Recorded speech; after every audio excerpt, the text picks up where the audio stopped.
नमस्कार, आप देख रहे हैं आरजे रमझाझर न्यूज छत्तीसगढ़ और मैं हूं पुखराज सिंह। मामूली विवाद में हुई थी हत्या, आरोपी हुआ गिरफ्तार। क्यों घूर रहा है कहकर मृतक ने मारा था थप्पड़, बदले में गले में घोंप दिया बोतल। आपको बताएं, बिलासपुर के पुराना बस स्टैंड स्थित शराब दुकान के पास युवक की हत्या करने वाले आरोपी को पुलिस ने गिरफ्तार कर लिया है। आरोपी ने बताया कि मृतक ने बेवजह क्यों घूर रहा है कहते हुए उसे थप्पड़ मार दिया था।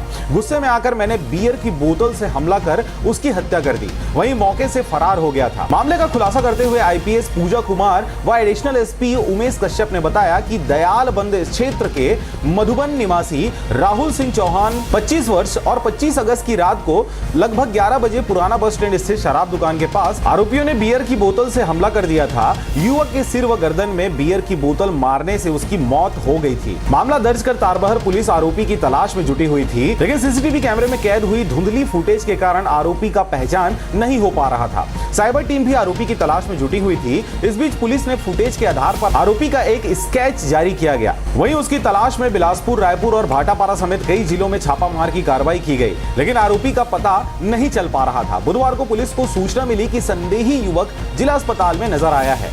पुलिस की टीम ने तत्काल मौके पर पहुंच उसे हिरासत में लिया। पूछताछ के दौरान युवक ने अपना नाम बहतराई चौक स्थित अटल आवास निवासी दीपक ठाकुर उर्फ बाबा, पिता अर्जुन ठाकुर 23 वर्ष बताया। उसने बताया कि शराब पीने पुराना बस स्टैंड स्थित शराब भट्टी गया था, जहां मृतक राहुल कहने लगा कि घूर क्यों रहा है, मैं ठाकुर हूं कहते हुए उसे थप्पड़ मार दिया।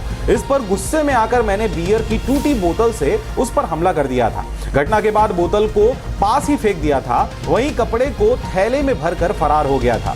तारबहार पुलिस ने आरोपी को गिरफ्तार कर लिया है। इस खबर में बस इतना ही। आप देख रहे थे आरजे रमझाझर न्यूज छत्तीसगढ़, मैं था पुखराज सिंह। चैनल को अभी तक आपने सब्सक्राइब नहीं किया तो कृपया चैनल को सब्सक्राइब करें, खबरों को ज्यादा से ज्यादा शेयर करें। फिलहाल मुझे दीजिए विदा, नमस्कार।